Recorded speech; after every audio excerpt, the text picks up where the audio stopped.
దేశ చరిత్రలో first time supreme court ఈరోజు ఒక చారిత్రాత్మకమైనటువంటి తీర్పును వెల్లడించింది. అది కూడా శాసనసభ మంత్రిమండలి ఆమోదంతో పంపించే బిల్లులు ఏవైతే ఉన్నాయో ఆ బిల్లులో నిర్దిష్ట కాల పరిమితిలోగా నిర్ణయం తీసుకోవాలి అని గవర్నర్ను ఆదేశించుకుంటూ అండ్ రాష్ట్రపతి పరిశీలన కోసం గవర్నర్ నుండి రాష్ట్రపతికి గనుక ఆ బిల్లులు వస్తే రాష్ట్రపతి కూడా 3 నెలల్లోగా నిర్ణయం తీసుకోవాలి అని రాష్ట్రపతికి కూడా సుప్రీంకోర్టు సూచన చేసుకుంటూ చరిత్రలో ఫస్ట్ టైం ఈ విధమైనటువంటి టైం బౌండ్ పెట్టడం చరిత్రలో ఫస్ట్ టైం. చాలా సెన్సేషనల్ తీర్పే ఇది. దీని మీద పెద్ద ఎత్తున చర్చ అయితే జరుగుతూ ఉంది.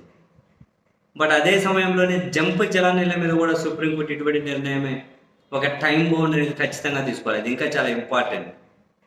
సుప్రీంకోర్టు తాజాగా వెల్లడించినటువంటి తీర్పులు యాక్చువల్గా తమిళనాడు ప్రభుత్వానికి అక్కడ గవర్నర్ రవి ఆయనకు మధ్య అసలు గవర్నర్ అక్కడ పూర్తిగా ప్రభుత్వాన్ని కంట్రోల్ చేద్దామని చూస్తున్నారు.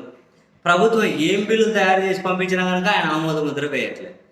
సంవత్సరాలైనా రాష్ట్రపతి ఆమోదం కోసం పంపించాలి, సమీక్ష కోసం పంపించాలి. సో దీని మీద తమిళనాడు ప్రభుత్వం పెద్దగా ఫైట్ చేసింది. సుప్రీంకోర్టు నుంచి మొత్తం మీద టైం బౌండ్తో కూడిన తీర్పు. శాసనసభ కనుక గవర్నర్కి ఒక బిల్లు పంపితే మొదటిసారి గవర్నర్ దాని మీద నెల రోజుల్లోగా నిర్ణయం తీసుకోవాలి. ఒక నెల రోజుల్లో టైం బౌండ్ నిర్ణయం తీసుకోవాలి.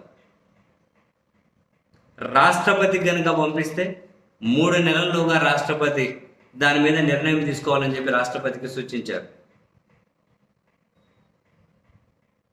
అండ్ ఈ సుప్రీంకోర్టు తీర్పును కనుక ఉల్లంఘించిన, దీనికి లోబడి గవర్నర్ కనుక నిర్ణయం తీసుకోకపోతే గవర్నర్ మీద న్యాయ విచారణ కూడా చేస్తాం. గవర్నర్కి ఏమీ అధికారాలు లేవు.